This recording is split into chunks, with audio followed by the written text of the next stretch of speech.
Was a girl running in our group. She had a high-speed motor in a 40 Ford Coupe. She had a racing cam and a supercharged.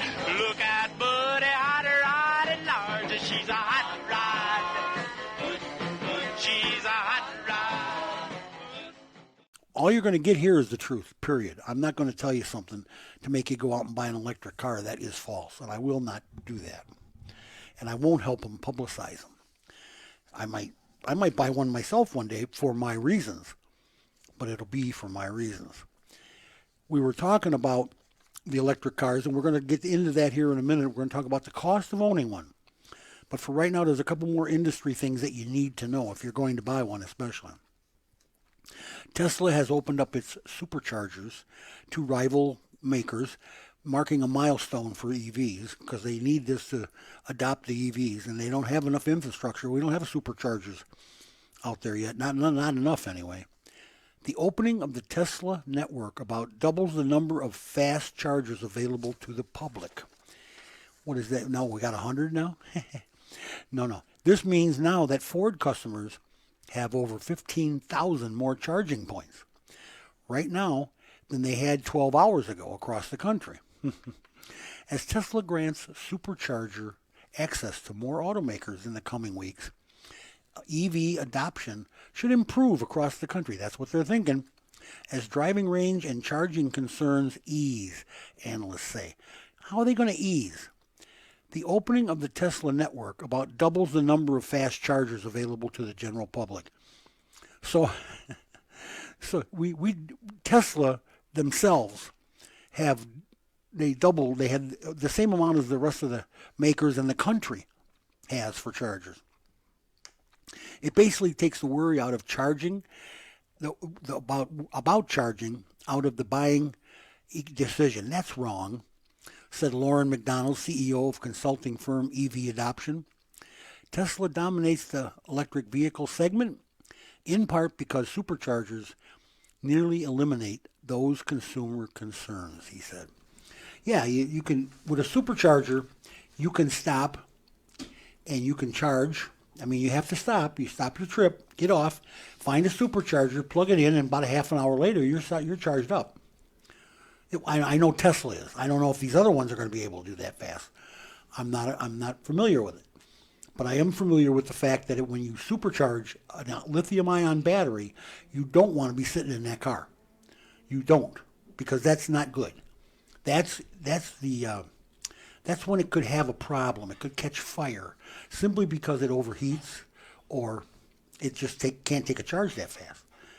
But what are you going to do? I mean, okay, kids, get out of the car because so it doesn't blow up on us while we're charging. And then we can leave in a half an hour and go on our trip. And I have no data telling me that you get as much out of a super fast charge as you did with that first charge when you left home with a full charge. So I don't know if you're going to get the same amount of distance or not. But this guy says it takes the distance worry out. No, it doesn't. It doesn't. There's not enough chargers. 15,000 chargers? If Lansing, my town, had to go all electric cars, if they were forced to buy all electric cars, we would have somewhere around 20,000 cars, electric cars, for people. Where are they going to charge? Because there's only 15,000 chargers across the country, the fast chargers that are outside. You won't find a fast charger in a garage. You won't find that in a home. They won't let that happen. That's against the rules because they're afraid of burning the house down. The 6 best scoring vehicles this year for greenest vehicle. 4 are battery electric vehicles, of course they're green, and 2 are plug-in hybrids. Rounding out the top 6 are the Lexus, Mini Cooper, Nissan Leaf, Toyota, and the Toyota RAV4. But that's a plug-in hydrogen electric vehicle. Yeah, the Mini Cooper and the Lexus, they're electric vehicles. So is the Nissan Leaf, as well as the Toyota BZ4. Wow. Why do they make those things up? You can't make that up, those numbers. The greenest car out there, Toyota Prius. It's the greenest car. I keep saying greatest, but it's the greenest car of 2024. Right behind it is the Lexus Mini Cooper and Nissan.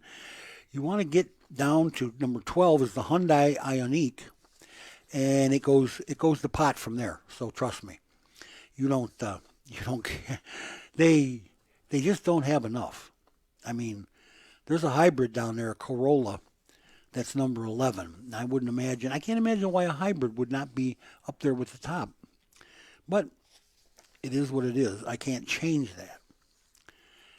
I got to tell you that fresh off of exiting major markets like Europe and India, Mary Barra, CEO of GM, told GM employees in spring 2019 that the company was pivoting its strategy to bet heavily on electric vehicles and self-driving cars. She wasn't content for the automaker to just survive the new technology-driven era for transportation. She wanted it to be a leader. Very aggressive, Mary. That transition has been fraught with delays. Oh no, say it isn't so. Including automation issues and software glitches. I love that word glitch, Charles. If I ever get a big fancy boat, I'm going to name it Glitch. Causing the car maker to miss its electric vehicle delivery targets in the past 2 years. Getting the electric vehicle plants humming is Barra's last shot to take GM from a 20th century metal bender to a transportation company of the future. Now, why would you write that way? There's other ways to do this, and I just told you some. GM executives think they might be finally crawling out of their production hell phase, similar to the robotics problem that delayed Tesla's Inc.'s Model 3 7 years ago. GM aims to build 200,000 to 300,000 all-electric vehicles this year. The year with its much ballyhooed Ultium battery packs, about 20 times more than it made last year, but well short of its previous ambitions. They've all cut back on their, here's what we're going to do. Investors say it's time for GM to prove it. The company sold fewer than 14,000 Ultium electric vehicles last year, about as many as the electric vehicle startup Rivian Automotive. So they're right there with Rivian. Oh, just delivered in the fourth quarter, though. That was last year. We're talking Rivian in the fourth quarter sold 14,000. Since then, GM says it has doubled battery production at its Factory Zero plant in Detroit, but the company needs to expand much faster if it's going to meet its goals. They're not ready. I don't think they're ready to make make electric cars, and I think they're kind of scared right now because nobody's buying them. Well, I knew this was coming. I told you that, and I told Charles this was coming. Fisker, my buddy Heinrich. Fisker bailout talks with the large automaker are done. The stock trading has halted on Fisker. Nissan had been in advanced talks to invest in the company in a deal that could act as a financial lifeline for the cash-strapped electric vehicle startup of Fisker. Nissan Motor Corp was in advanced talks to invest in the company in a deal that could act as a lifeline. And Fisker has not identified the large automaker involved in the talks. Well, we know who it was. It was Nissan. A potential bankruptcy will make Fisker the second failed auto startup from Heinrich Fisker, who started his career as an automotive designer and was also a Tesla consultant. Fisker made his first cars. He started with a company in Europe and was having them made wherever. Fisker doesn't make cars. They are a contract car company. And he ended up selling the first one after a 300. He had a big grant from the Department of Energy in the United States. I mean, a huge grant. for a guy that doesn't even build cars. He has them built for him. Well, it could give us a $200 million grant. We won't build cars either. I won't build anything. I promise. Give me $200 million. I won't make it worse, though. I won't promise you I won't buy a cigar with it, but I certainly won't build a car. I promise. So Fisker's shares are currently trading at about 9 cents. So what do you think? Should we buy in? Oh, no. Not a good time to buy? No. Fisker's gone. Oh. He sold the last company to a concern in China. And they ran it. They tried to run it for about a year with his designs and stuff, and they closed up. So, guess what? Heinrich, just quit. Just stop it. And quit using taxpayer money. Now, I don't think he used any taxpayer money this time. It was all private investment. But there's a whole bunch of people grabbing their wallet and going, oh, that hurts. Yeah. UAW. I predicted this was going to happen, and it's going to. UAW vote at VW Chattanooga plant scheduled for April 17th to 19th. Volkswagen's Chattanooga assembly plant, where the UAW has come close to winning 2 previous votes, will have a third election in April 17th to 19th. And guess what? They're going to win. You heard it here first from the old car guy. Yes. And I am an old car guy. Yes, I are. Yes, I are. You know, things are popping. Tesla, they just told Tesla, the government just told Tesla, you can't sell another car unless you install and demonstrate the company's driver assistance technology before handing cars over to buyers in North America. A requirement that Elon Musk says will slow deliveries, and it will. Tesla and Elon Musk didn't immediately respond to requests for comment. This is Musk told his employees, take a short test ride with the customers to show the system Tesla markets as full self-driving, according to an internal memo seen by Bloomberg News. Well, guess what? The short road trip is fine because, you know, their full self-driving isn't full self-driving. So, and it says that right in the owner's manual. It says, you have to be cognizant, you have to be aware of where you're at all times with your Tesla in self-driving. It will self-drive, but it needs you to watch it. And if you don't read that and you go out and get in a crash, guess what? It's your fault. Stellantis, these people, I think Stellantis might be right behind Fisker, Charles. I don't know. They're laying off 400 salaried employees. Stellantis blamed the layoffs, which are effective March 31st, a couple days, on unprecedented uncertainties and heightened competitive pressures from around the world. Well, what about that? Affected workers were notified Friday morning.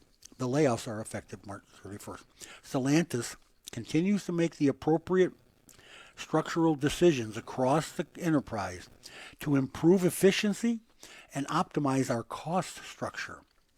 In other words, the automaker said in a statement, it said the move resulted from rigorous organizational reviews. That's a nice way of saying we're cutting costs because we blew it. We can't sell any of these chunks.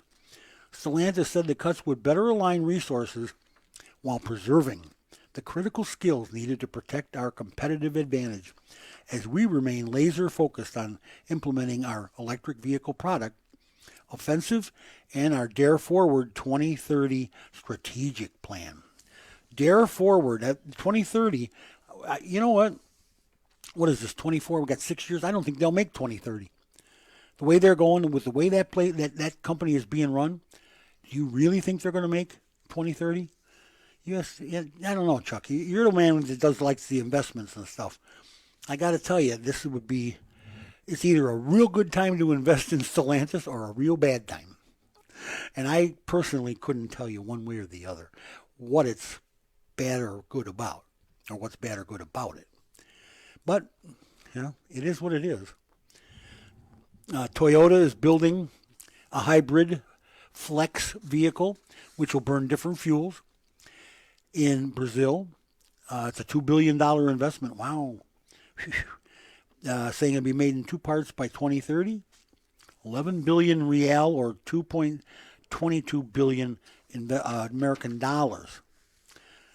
From the 11 billion reals, Maggio, this is got to say something about Maggio here. Toyota's CEO in Brazil, Evandro Maggio, told Reuters this is the first investment plan the automaker releases in the country, as until now it has been unveiling the investments project by project. This is a plan. They're letting you know their plan. Who cares? From the 11 billion reals, Maggio said 5 billion reals are expected to be invested until 2026, and another 6 billion reals, which Toyota still not decided how to use, up to 2030. What? They don't know how to use it? You know what? If they have a problem with their using that $6 billion or whatever that is now, I don't know what reals or what the rate is, but you want to say it's, okay, maybe say it's $4 billion. Chuck and I can use that $4 billion, and we'll decide how to use it right now, tomorrow. Oh, yeah. You think so, Chuck? I think we could use $4 billion or $5 billion, and we could spend it. Trust me. The automaker said in a statement it intends to build new hybrid flex vehicle by 2025 and a car specially designed for the Brazilian market, without confirming a date. What do you suppose the Brazilian market is? They got to drive through the jungle or something? Toyota is the latest global automaker to unveil plans for new investments in Brazil this year, following companies such as Volkswagen, then General Motors, and Hyundai. Toyota owns 3 factories in Sao Paulo state. Why are they going to Brazil and not Mexico? Too long to ship. I mean, that's a lot of shipping. I don't know. Is this the future? Is this where we're going? Is this what's going to happen? I don't think so. I don't think it's going to happen. And I think investing down there, I don't think you're going to get the quality product you get made by unlimited U.S. auto workers.